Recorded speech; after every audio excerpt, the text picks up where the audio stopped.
thank these guys enough for their support here in Forbes. Thank you very much for Rick and the team. Appreciate everything you do for us.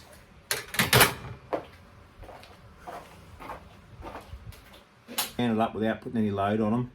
Now I've got the other side, I lifted the other side off the deck and I've got it hanging, so if I get the other two legs on, we'll be looking good. Alright, got the table together.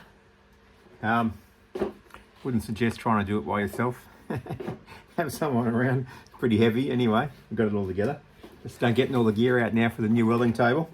Got to thank the boys at Hare Forbes for all the clamp kits and a few bits and pieces there, magnetic angles and such like that.